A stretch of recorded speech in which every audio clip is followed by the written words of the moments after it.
cel mai important ar fi să fii atenți de la cine cumpăr. Clar, cel mai bine e să duci mașina să o verifici la un service. S-a dus chiar în Germania, a cumpărat-o direct din parc și ghiși ce, când a ajuns la RAR, a venit și poliția.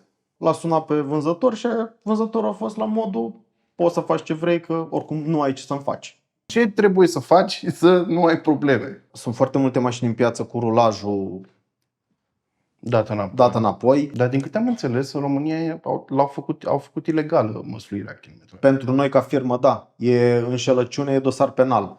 Dacă ați cumpărat o mașină de la o societate de vânzări auto și ați constatat ulterior că rulajul a fost măsluit, bateți-le la ușă că ar trebui să vă despăgubească.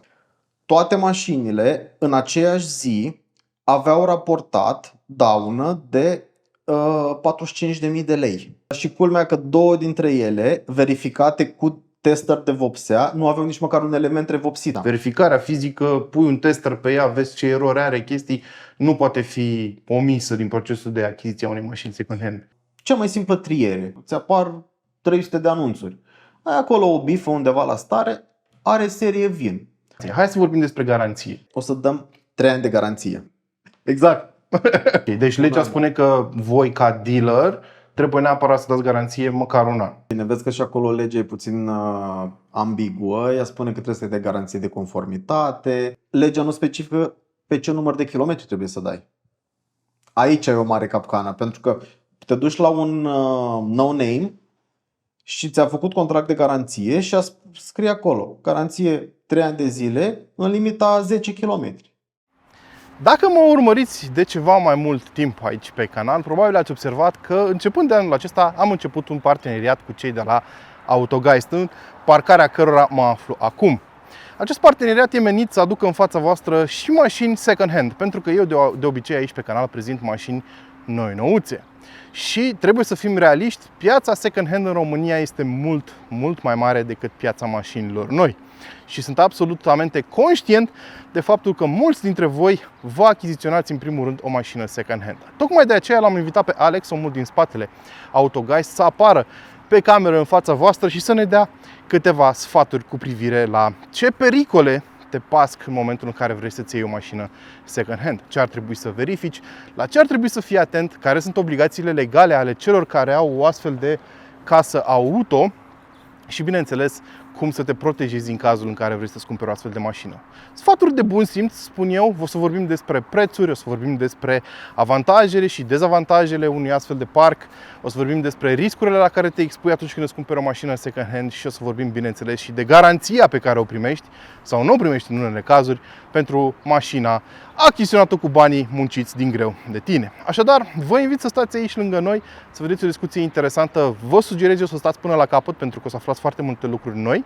Eu, personal, am aflat foarte multe lucruri noi astăzi și, ca de obicei, vă invit să dați un subscribe, să dați un like, un share sau eventual un comentariu la sfârșitul clipului despre ceea ce ați văzut aici. Mă ajută foarte mult, având în vedere faptul că peste 70% dintre cei care vă uitați la clipurile mele nu sunteți abonați. Și dacă vreți să mă susțineți să fac treabă în continuare și dacă ați găsit vreodată vreun sfat util aici pe canal, vă invit să vă abonați în semn de susținere. Nu mai spun că puteți deveni și membri ai canalului pentru beneficii exclusive. Așadar, haideți să vedem ce am descoperit astăzi aici la Autogeist.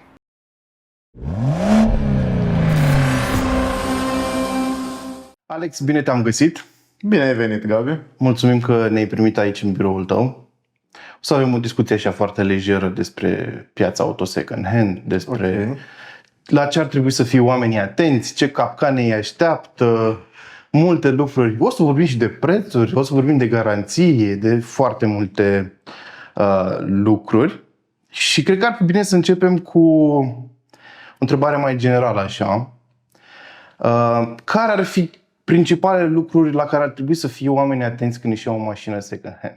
Eu deja am făcut o introducere în care le-am spus oamenilor că n-are rost să ne ascundem după deget. În România se vând undeva la 900.000 de mașini second hand în fiecare an, dacă includem și importurile și rematriculările. Ceva de genul, probabil. Și la vreo 140.000 de mașini noi. Deci e clar că focusul oamenilor o să fie întotdeauna pe mașinile second hand, cel puțin momentan. Pentru că dacă ne uităm pe statistici, scade raportul constant între mașini second-hand și mașini noi, a tot scăzut în ultimii ani, dar nu cred că o să ajungem prea curând la nivelul Germaniei sau Franței. Deci, foarte mulți oameni sunt interesați de mașinile second-hand. Eu te întreb pe tine acum, la ce ar trebui să fii atenți, nu neapărat dacă e să vorbim de un model anume, că eu tot le spun, când testez de la tine un XC90, le zic, vezi că au probleme cu asta, verifică asta, nu. Mă refer la partea din spate, de acte, de, nu știu, să nu iau mașină furată, chestii de genul ăsta. În primul și în primul rând, cred că cel mai important ar fi să fii atenți de la cine cumpăr. Okay. Asta e clar și evident. Cât despre parte de hârțogăraie și așa mai departe, în momentul în care te duci la un vânzător care e pe piață de ceva timp, nu știu, te uiți la o firmă, vezi că are un cui, e înființat acum 5 ani, 10 ani, 20 de ani. E clar că ăla nu face lucrul ăsta de azi de mâine și îți trage ție țeapă, îți vinde o mașină furată. Dar dacă te duci și cumperi de la colțul blocului, să zic așa, de pe, nu știu, OLX, l-ai găsit pe nea gică care își vinde el acolo, nu știu, un Logan, ce să-mi sărește el acolo, e problema lui, Da. așa. Clar, cel mai bine e să duci mașina să o verifici la un service. Poți să faci un raport car vertical, te ajută. Iar Nu neapărat, ca să nu pară că face reclamă. Da, nu, un raport Car vertical, auto-DNA, orice, un raport de verificare a istoriei. de verificare, dar cred că cel mai ok și cel mai ok ar fi să te duci cu mașina la reprezentanță, pentru că acolo ei vor intra în baza de date cu acordul proprietarului, dacă își dă acordul, și văd istoricul în reprezentanță, ce s-a întâmplat și informațiile sunt mult mai ample decât ceea ce îți oferă un raport de genul ăsta.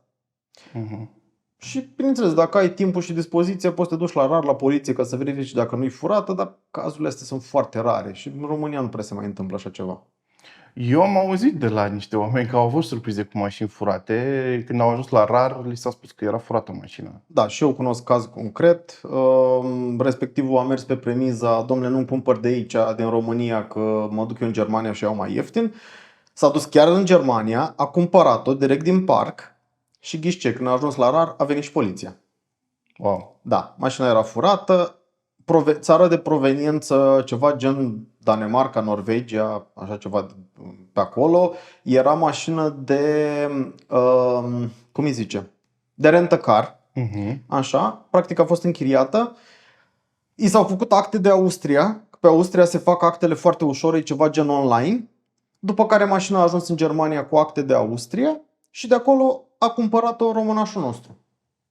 Și ghiște, pe urmă l-a sunat pe vânzător și vânzătorul a fost la modul, poți să faci ce vrei, că oricum nu ai ce să-mi faci. Deci, și chiar nu avea ce să-i facă? I-a făcut plângere penală, îl dă în judecată, dar crezi că dacă respectivul făcea lucrul ăsta la modul calificat, cu asta se ocupă, nu a știut ce măsuri de precauție să-și ia? Poți să fii sigur că firma din Germania nu e pe numele lui, sau dacă există o firmă, că e foarte posibil să fi făcut un contract din ăla de vânzare-cumpărare de la persoană fizică de pe numele unui, nu știu, om a străzii. Ce-i faci? Da. Foarte prinde. Exact la asta mă refeream când te-am întrebat ce pot să facă oamenii să se protejeze de astfel de situații. Lăsând la o parte de verificare fizică a mașinii, pe partea asta am auzit foarte multe povești cu mașini furate, care nu au fiscal, cum ar trebui să procedeze să se protejeze de chestii de genul ăsta.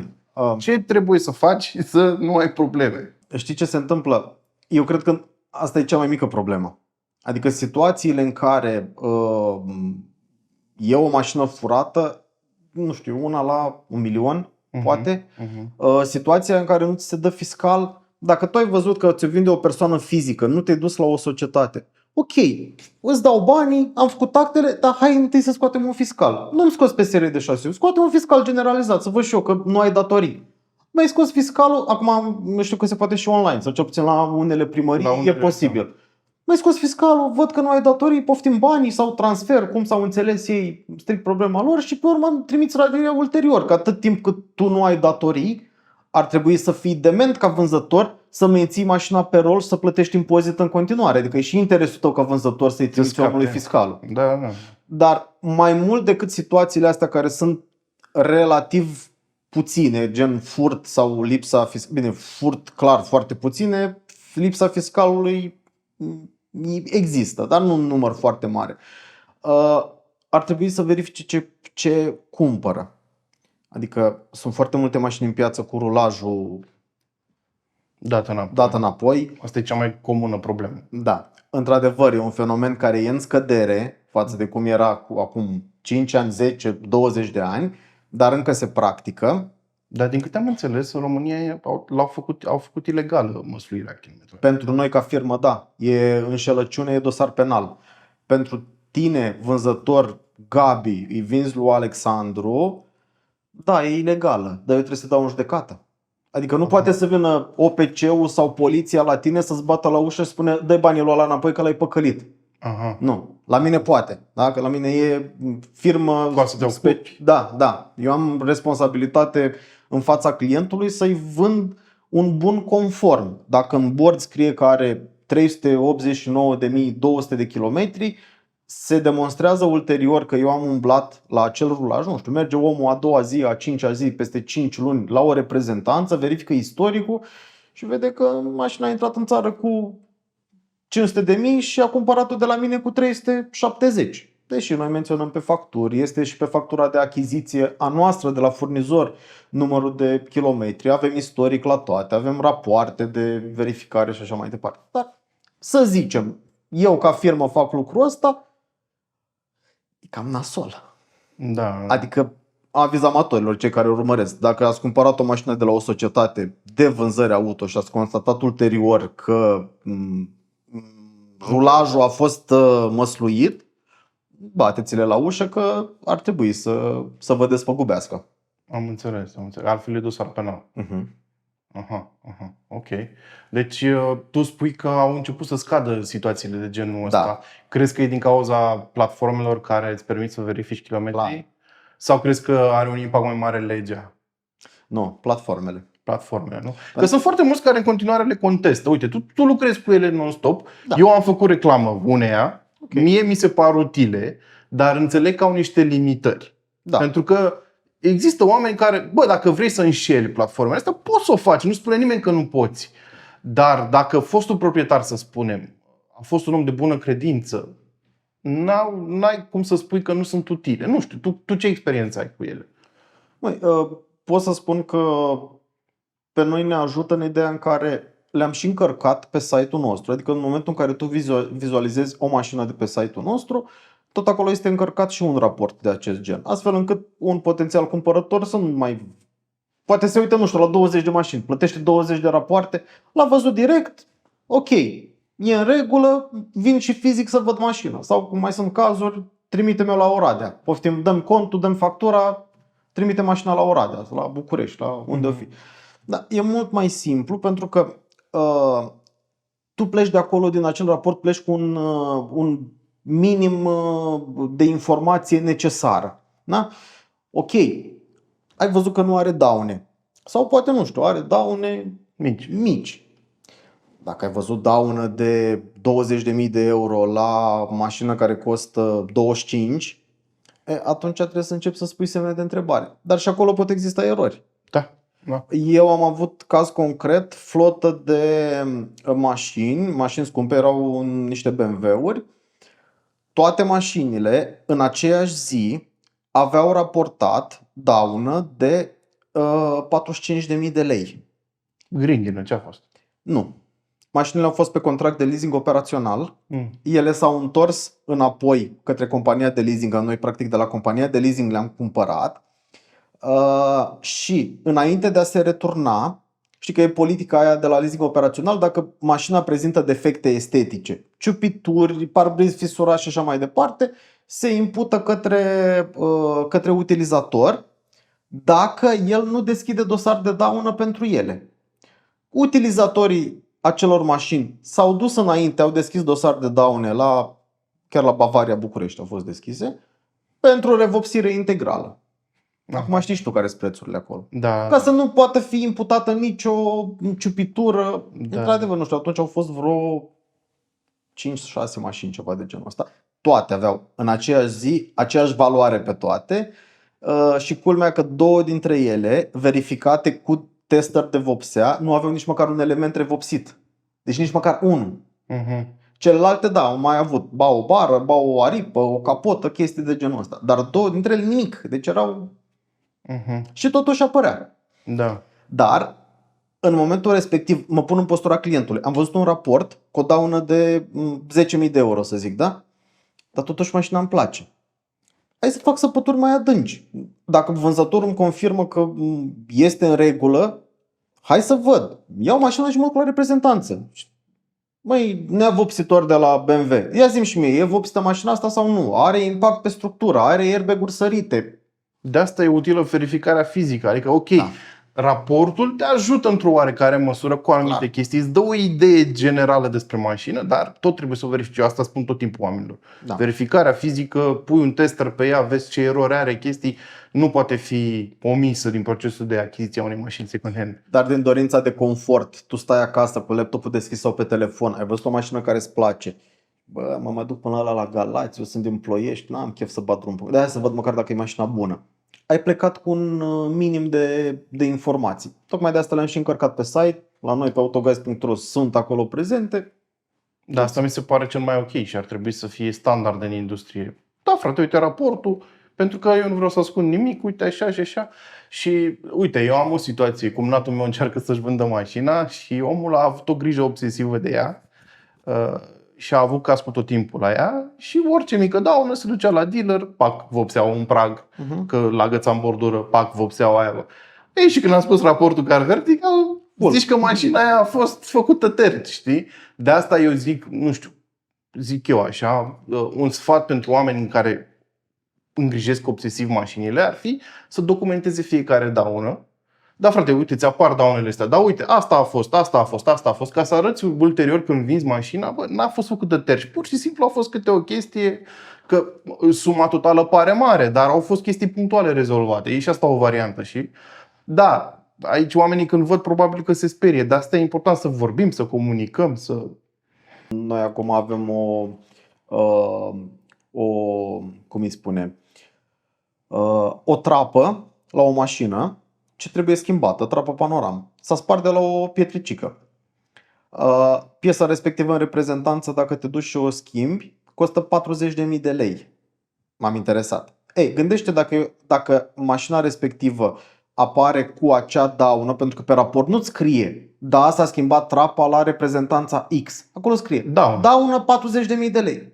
Te sperii, dar e de fapt o sticlă fisurată, care va fi schimbată, că nu poți să vinzi cu... Da. Bun. Deci până acum am stabilit că ar fi bine să vină oamenii la voi să-și cumpere mașină, că e mult mai de încredere procesul, aș zice eu. Uite, știi cum pot tria, că nu suntem noi singuri în piață. Sunt foarte mulți care își fac treaba cum trebuie. Cea mai simplă triere. Dacă tu îți cauți o mașină și o cauți pe Autovid, că așa face tot românul. Ai intrat acolo și, nu știu, selectezi Volkswagen Passat, Skoda Octavia, 2015-2018. Îți apar 300 de anunțuri. Ai acolo o bifă undeva la stare, are serie VIN. Dacă ai bifat chestiunea aia, e să observi că jumate din anunțuri îți sunt eliminate. Pentru că vânzătorul nu a publicat seria mașinii. Oare nu știe? Cel care vinde mașina nu știe seria? Da, e bine să spui niște semne de întrebare. Da. La voi nu se întâmplă chestia asta. Nu, sunt publice toate. Și pe urmă te mai duci acolo frumos și mai ai o bifă unde scrie eligibil pentru finanțare. În momentul în care bifezi eligibil pentru finanțare, poate tu ai banii cash în bancă, nu ai nevoie de să o iei în rate, dar firmele de leasing, cel puțin cele mari, sunt de acord și agrează dealeri doar dacă au o oarecare vechime. Adică nu-ți deschizi tu azi firmă de vânzări auto și de mâine ești agreat să vinzi în finanțări prin Porsche sau prin BT sau mai știu eu care. Atunci ai făcut încă o triere și să observi că din cele 300 de mașini mai rămân vreo 50. Asta înseamnă că acolo e un vânzător care ți-a și publicat seria și este și agreat de marile companii de leasing. Deci are o vechime, e ce trebuie, să zic așa. Asta este unul dintre avantajele de a lucra cu o casă auto, cum sunteți voi. Ce alte avantaje mai sunt? De ce ar trebui să vină cineva la voi și nu să-și ia o mașină de la un privat, de exemplu? Pentru că, până la urmă, dacă stai să te gândești, eu sunt privat, da? Vreau să-mi vând mașina, Păi eu acum îmi fac o reclamă proastă, nu? Ghinimon? O să vreau să vând mașina și după aia zic că nu mi-au mă de la tine, mă duc la Autoguys să-mi iau. Păi da, da, și știi cum e. Trebuie să și avem, să ne pliem pe același buget, pe același model, pe aceeași marcă, pentru că, uite, ce am observat, 95% din clienții care au cumpărat de la noi revin pentru a doua achiziție, sau a treia, sau a cincea, sau așa. Dar din cei 95% se pierd, nu pentru că nu ar vrea să cumpere tot de la noi, ci pentru că în momentul în care ei doresc a doua achiziție, nu găsesc în stoc exact ceea ce își doresc. Mm.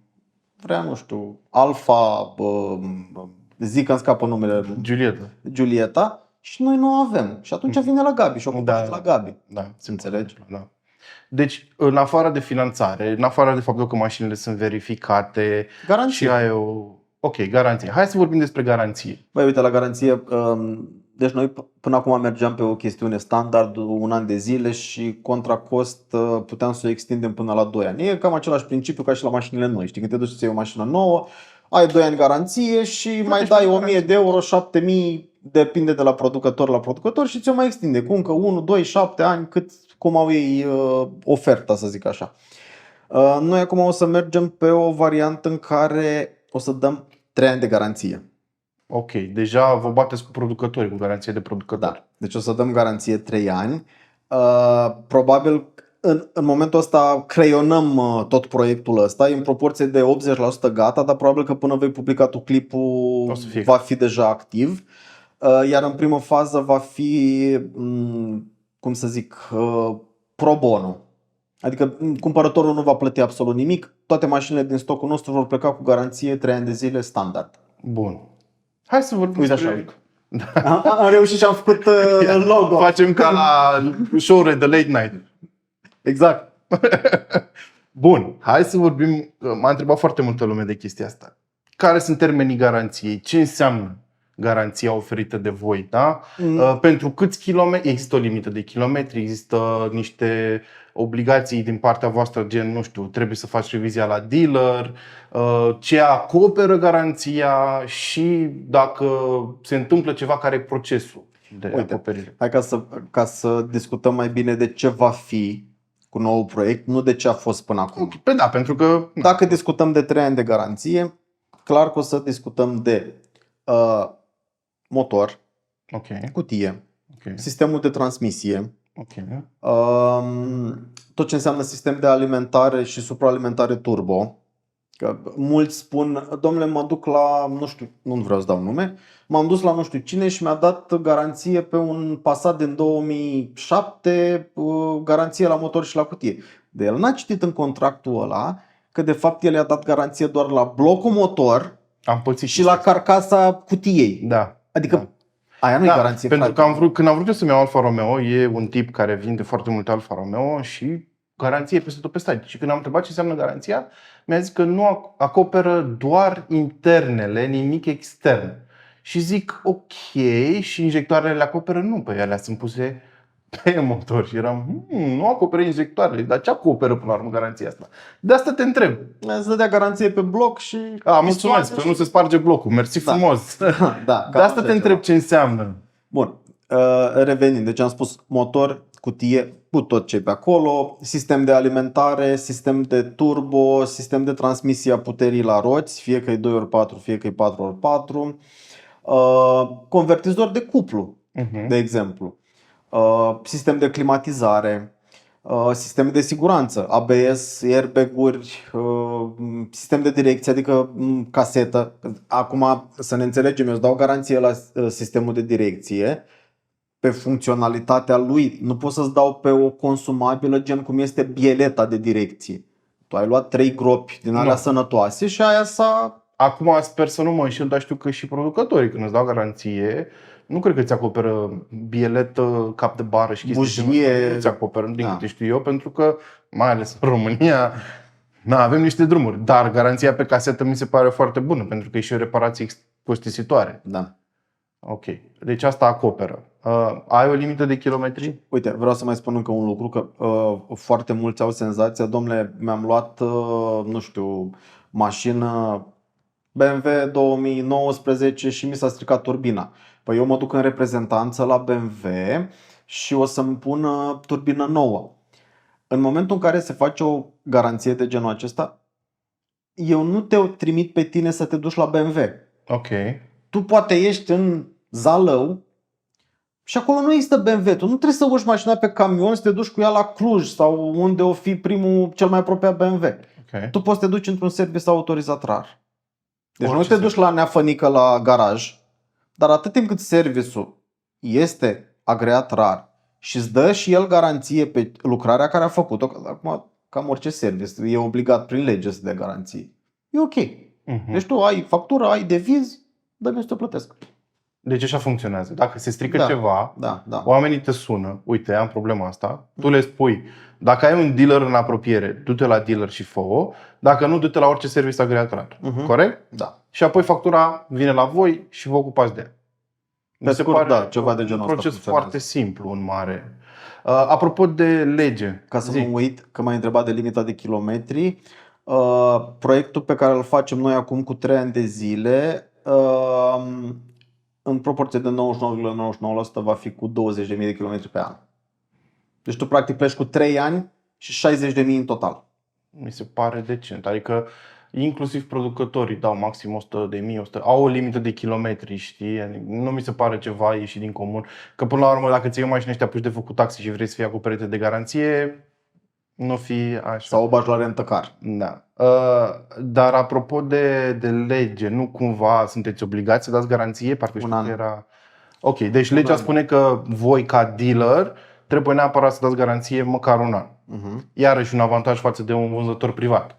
Acum că mulți poate că fac tot felul de așa să nu-ți dea garanție, e problema lor. Bine, vezi că și acolo legea e puțin ambiguă. Ea spune că trebuie să dea garanție de conformitate.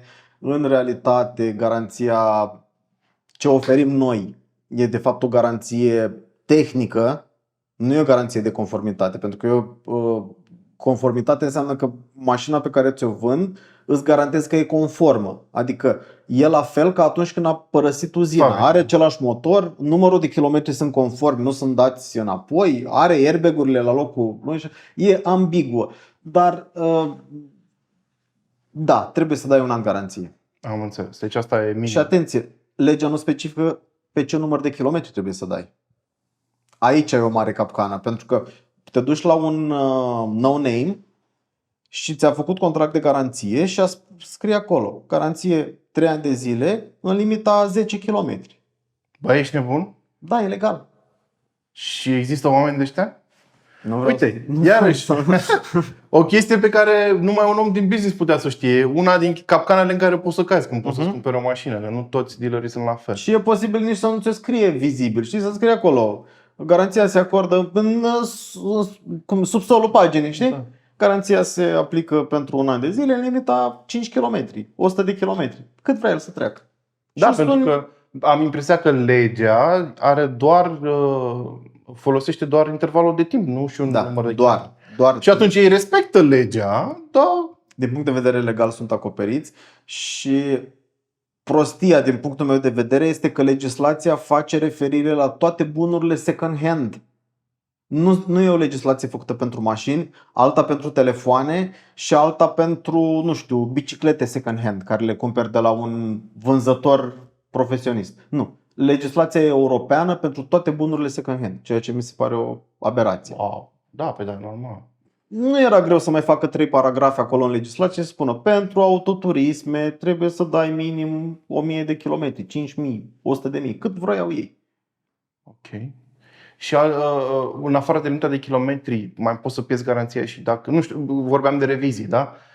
Trebuie să nu depășești un interval de kilometri. Îți dai seama, în momentul în care tu cumperi un BMW și în service planul BMW-ului spune că trebuie să schimbi uleiul și distribuția la X kilometri sau la perioadă de timp și tu nu ai făcut-o, clar. Păi tu mergi cu uleiul neschimbat și îți calezi motorul și până vii la mine și spui, păi schimbă motorul. Păi, ok, ai schimbat uleiul? Păi nu. Cum facem atunci? Că nu-i... Adică ce spune producătorul mașinii deci pe care e preparat? Cum a zis producătorul? mergi pe linia respectivă. La BMW spui pe ușor că ai 30.000 de kilometri și 2 ani. Da, majoritatea au acum. Așa. Da. Bine, eu personal recomand oricărei mașini, că e BMW, că e Rolls, că e Dacia, un an sau 15.000. Da, și eu fac la fel. E, Eu la mașina mea schimb la 8.000, da, asta e gândacul meu. dacă îi pui un ulei de bun simț, nu trebuie să cumperi cel mai scump ulei din piață. Și l-ai făcut la 15.000, garantat mașina aia va merge mult și bine decât să-i pui ulei, vorbeam de BMW-uri, decât să pui ulei original BMW să-l schimbi la 30, poți să-ți iei și Fux. Ce vrei tu, schimbă la 15.000 și o să fie mai bine decât cu intervalul respectiv. Da, absolut, absolut. Pentru că aici intervin problemele de fiabilitate. Bun, dar am vorbit... Mai e încă o chestie, te întrerup. Ea e ok în primii 100-150 de mii de kilometri, dar pe măsură ce motorul îmbătrânește, el va degrada uleiul mai repede. Automat, uleiul după 30 de mii de kilometri, atunci când e în primul an de viață, va fi mult mai puțin uzat decât un ulei care a parcurs 30 de mii de kilometri într-un motor ce are deja 200. Absolut, absolut, absolut. Păi nu, că așa se nasc tot felul de mituri de astea de fiabilitate proastă, să spunem, de lipsă de fiabilitate. Că românul își cumpără mașină cu 200.000 de kilometri și se așteaptă să fie ca nouă, să n-aibă niciun fel de problemă. Băi, nu e chiar așa, după o vârstă trebuie să te adaptezi și tu la nevoile mașinii, la tot felul de chestii de genul ăsta. Da, clar. Am vorbit până acum numai de cât de buni sunteți voi, avantaje și chestii. Aveți și dezavantaje sau sunteți sfinți? Păi, clar că dezavantajul e prețul. Pentru că Nea Gică, de care spuneam mai devreme, poate să-ți vândă același lucru mult mai ieftin decât îl găsești la noi. E evident. Evident, că nu are costurile voastre. Păi, ce sediu are Nea Gică? N-are. N-are. Plătește curent, Nu. plătește salarii și taxe la stat, TVA, impozit pe profit. Normal. Mai plătește câte o turbină când s-a stricat? Nu o plătește. Am înțeles. Păi da, pentru că vreau să vorbim despre chestia asta. E absolut normal ca voi să aveți prețuri mai mari decât un privat. Este complet normal, pentru că și costurile sunt mult mai mari, dar și avantajele sunt mult mai mari. Adică tot ce am spus până acum, mie mi se pare că, și oricum am spus asta și pe alte clipuri, eu nu cred că o să mai cumpăr mașină de la privat. Adică, ok, vă cunosc pe voi, am o problemă, sigur. Ți-am zis și mai devreme că mă bate gândul să-mi iau o mașină prin voi. Dar mi se pare absolut genial ce oferiți și e absolut normal să coste. Adică nu mi se pare firesc să... Da, cum sunt românii, știi? Păi mai scump cu 2000 de euro, nu iau din altă parte. Scopul oricărei companii, că e fan curierul care ți-a adus plicul și ți-a luat 10 lei pe livrare, care e? Nu să-ți aducă ție plicul, să aibă un profit, nu? Normal. Bun. Atât timp cât tu urmărești să ai un profit, clar că urmărești un progres. Adică interesul tău nu e să încasezi 10 lei și mâine să închizi firma. Exact. Păi chiar apropo de chestia asta, când am filmat XC90 de la voi, le-am spus oamenilor că știi că am făcut clipul ăla cu XC90 și GLE. Și ziceau oamenii că, domnule, că Volvo nu sunt fiabile, că nu știu ce. Și le spuneam oamenilor, bă, oamenii ăștia au curtea plină de Volvo. Dacă n-ar fi fiabile, fiind o firmă care vrea să facă profit, da? Ar fi nebuni să cumpere doar Volvo, adică serios. Orice firmă de pe planeta asta, scopul ei, la noi în România mi se pare că scrie și în lege, în definiția firmei, scrie că scopul e să faci profit. Nu? Dacă tu cumperi mașini de proastă calitate, îți stai singur craca de sub picior. De altfel am văzut că lipsesc niște branduri și niște mașini de la voi din curte, pentru că sunt absolut convins că au anumite probleme de fiabilitate. Vrei să dau nume sau? Da, sigur. Ce nu cumpărați voi? Forduri, Peugeot-uri, Opel-uri. Ok. Opel-uri generația nouă după preluarea de PSA sau Opel în general? Da, vechi care sunt? Că noi nu prea avem cum să aducem mai vechi de 2018. Și... Pentru că după 2018 nu puteți dați garanție sau care? Nu. Deci, dacă o să scot un istoric a firmei, să vezi că din 2009 și până în prezent, noi avem 3 furnizori mari și lați. De ce? Pentru că avem un parteneriat foarte bun, pentru că atunci când apare o problemă, și e inevitabil să nu apară câte o problemă, găsești susținere din partea lor, gen, nu știu, băi, asta nu corespunde, ia-o înapoi, sau uite, în raport nu era trecut că nu funcționează aerul, cum facem? Păi cât costă repararea? 500 de euro. Poftim 500 de euro, repara aerul condiționat.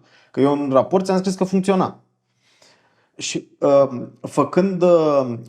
având chestiunea asta, știi, 3 furnizori mari și lați, știu ce cumpăr și mai departe, uite, am tupeu să dau 3 ani garanție. Da, păi bun, da, și furnizorii tăi nu au mașini mai vechi de 2018. Asta Exact, da. Am uitat să pun și virgula. Am înțeles. Deci, fiind companii de leasing și instituții financiare foarte mari, se axează pe mașini de maxim 5, hai să zic 6 ani, dar media e undeva cam la 4-5 ani. Și deci acum, de asta, da, și uite, dacă ar avea mai vechi, crezi că dacă aș aduce nu știu, o mașină care e producție 2012, aș avea curaj să mai dau garanție? Sau aș aplica și eu chestia aia în josul paginii, 12 luni garanție în limita 10 km.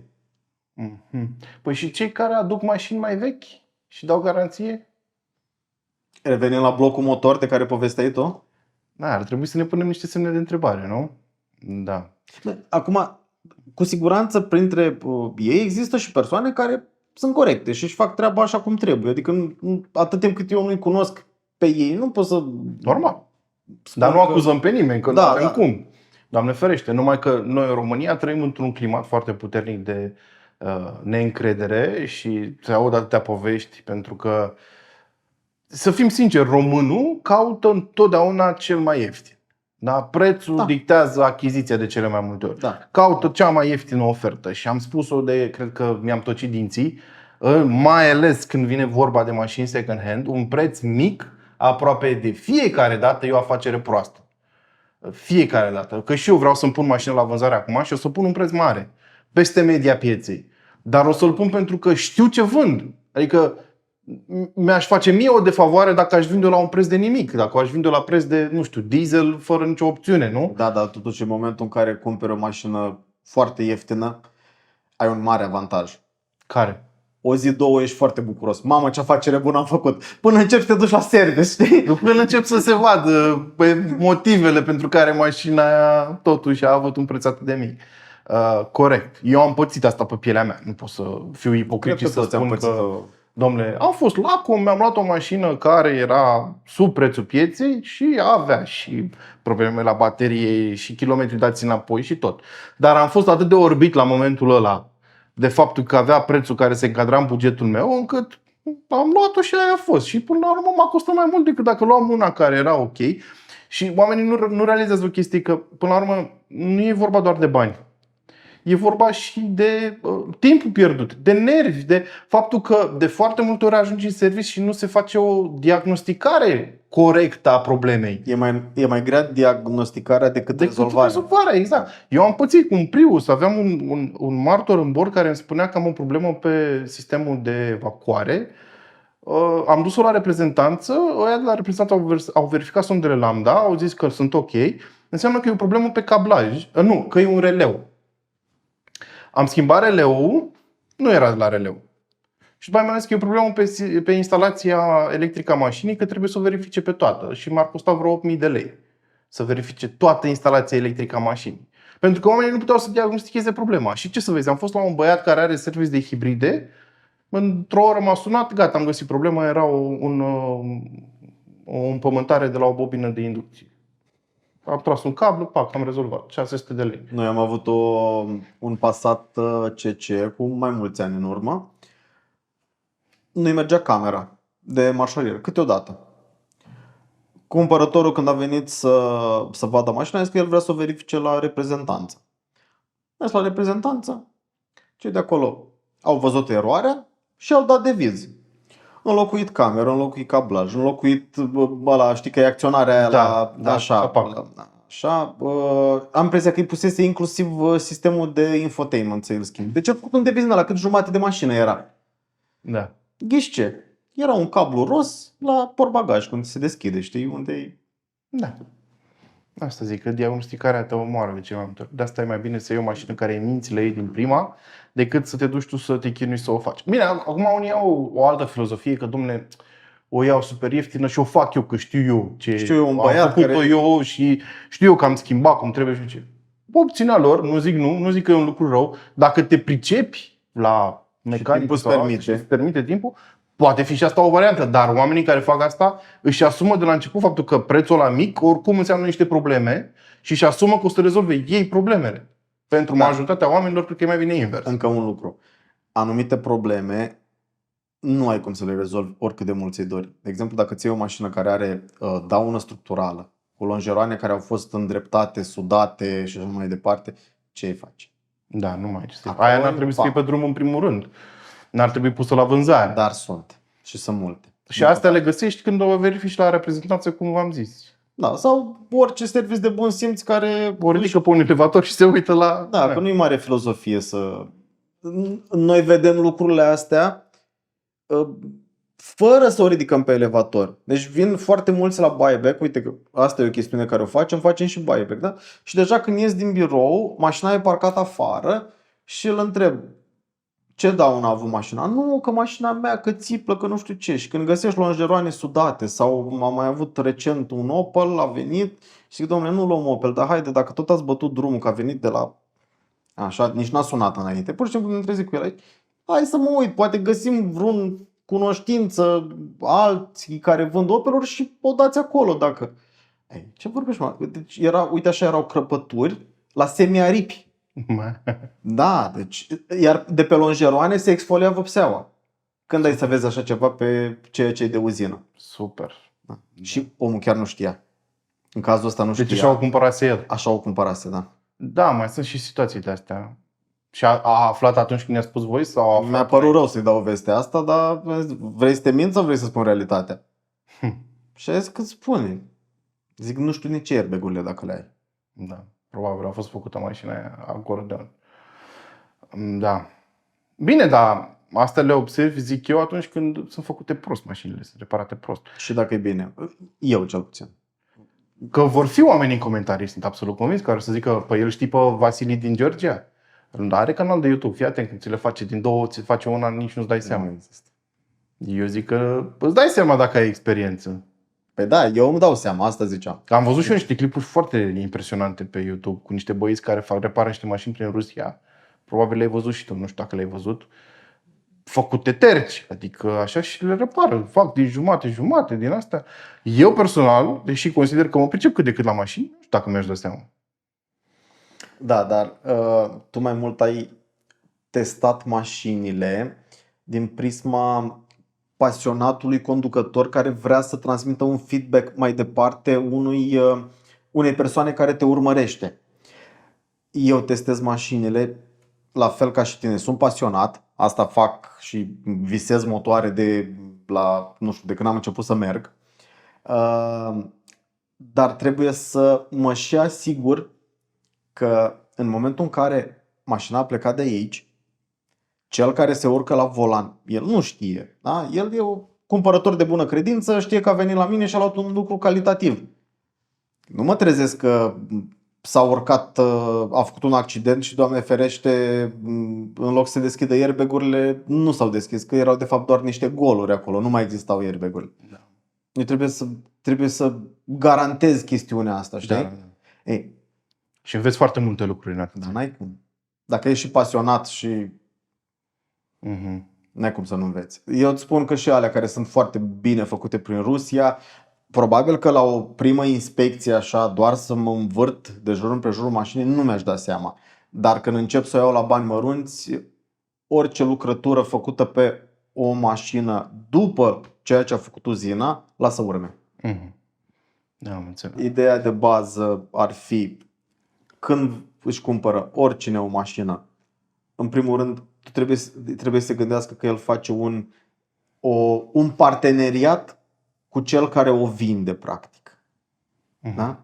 Dacă trebuie să se asigure că cel care o vinde îi și răspunde la telefon pe urmă, indiferent de problema care ar avea-o.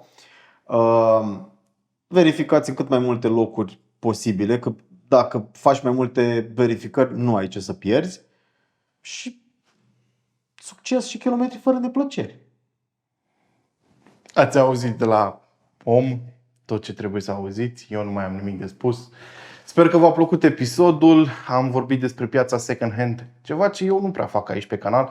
Cu ajutorul lor, în schimb, ați văzut și mașini ceva mai vechiuțe aici pe canal, la care am putut să vă spun la ce să vă uitați, ce să verificați, chestii de genul ăsta. Le mulțumim pe calea aceasta care ne ajută în continuare. În fiecare lună facem câte un retro review, cum îi zic eu, deși mașinile astea nu sunt chiar atât de vechi.